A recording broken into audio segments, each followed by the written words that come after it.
आपकी टिप्पणी चाहिए मुझे कि हालांकि बिहार में बहुमत का परीक्षण था, लेकिन निशाने पर केंद्र सरकार थी और जाहिर है कि सुबह सुबह जिस तरह की छापेमारी शुरू हुई, उस तरह से ये निशाना भी वहां दागा जाना स्वाभाविक था। लेकिन क्या आपको लगता है कि छापेमारी ही अपने आप में एक संकेत है कि केंद्र की सरकार इस सरकार से, इस गठबंधन से और नीतीश कुमार के नेतृत्व से को लेकर चिंतित है? उसे 2024 की चिंता सता रही, जैसा इन दोनों नेताओं ने अभी कहा और आपने हमने सुना। आपकी टिप्पणी लेने से पहले मैं अपने प्रोड्यूसर से निवेदन करूंगा कि वो बाइट एक बार फिर से हम सुन लें ताकि चर्चा को आगे बढ़ाने में विभिन्न प्रांतों के विभिन्न दलों के लोगों ने फोन किया है हमको कि ठीक किया, ये निर्णय लिया, और हमने कहा सब मिल करके लड़िएगा, एक साथ होकर के लड़िएगा, तो 2024 का जो चुनाव का रिजल्ट होगा।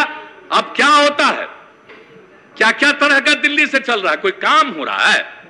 खाली प्रचार हो रहा है, सिर्फ प्रचार हो रहा है। लोगों की आमदनी कितनी घट रही है, किस तरह का काम हो रहा है, तो इस तरह से तो चल रहा है वहां से, और सिर्फ प्रचार प्रसार रोज रोज और काम नहीं।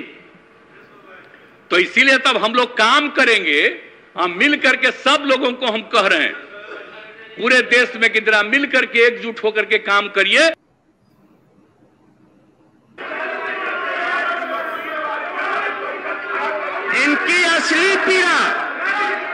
इनकी असली पीड़ा जो है वो डर है 2024 का।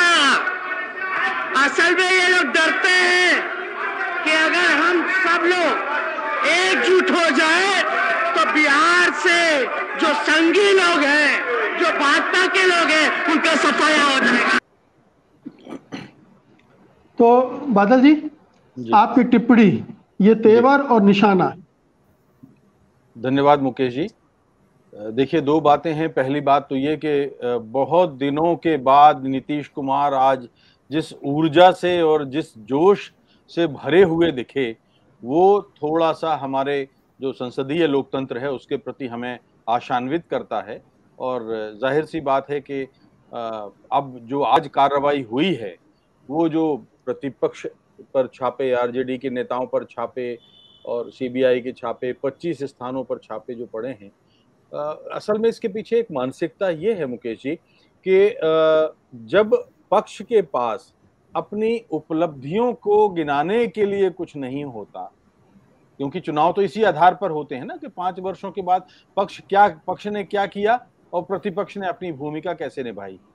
तो अगर पक्ष ने कोई बहुत अच्छा लोगों के साथ किया है, जैसे यूपीए 1 में हमने देखा था कि मनमोहन सिंह की सरकार दोबारा आई थी, दूसरा कार्यकाल उनका उतना चमकीला नहीं रहा, लेकिन 5 साल की जो उपलब्धियां आपकी होती हैं, उन उपलब्धियों के सहारे आप चुनाव की वैतरणी पार करना चाहते हैं। जब उपलब्धियां आपके खाते में नहीं होती, तो फिर आप इस तरह के दांव पेंच, षड्यंत्र, प्रपंच, केंद्रीय एजेंसियों का दुरुपयोग करके प्रतिपक्ष के को दबाना चाहते हैं या उनके लोगों को अपने पक्ष में करना चाहते हैं, जो बेहद ही बेहुदा और असंसदीय कदम है। मैं तो इसको बड़ा अनैतिक मानता हूं और जायज नहीं है। दूसरी बात यह है कि मुझे ऐसा लगता है, सतीश भाई साहब बैठे हैं, सतीश जी उसको और स्पष्ट करेंगे, कि बिहार को समझने में भारतीय जनता पार्टी से चूक हो रही है। बिहार का जो मिजाज है और बिहार का जो जमीन है, वो थोड़ा सा अन्य राज्यों से अलग है। हो सकता है कि किन्हीं मामलों में वो भारतीय जनता पार्टी के कुछ नौटंकियों में आ जाएं, लेकिन मुझे नहीं लगता कि जब वो विवेक और लोकतंत्र की बात आती है तो इतना वैचारिक उग्र आधार बिहार का है, जो शायद मुझे नहीं लगता किसी अन्य प्रदेश में होगा। तो बिहार के मामले में मुझे लगता है कि भारतीय जनता पार्टी से ये गलती हो रही है। ये छापे और जो जिस तरह से एक प्रतिशोध भरी कार्रवाई है, उससे ये साफ है कि आने वाले चुनाव में भारतीय जनता पार्टी की सरकार अब अपनी प्रतिपक्ष की आवाज को दबाना चाहते हैं। तो ये इस तरह से जो कदम उठा रहे हैं, मुझे लगता है कि ये ठीक नहीं है। बाकी हम सेकंड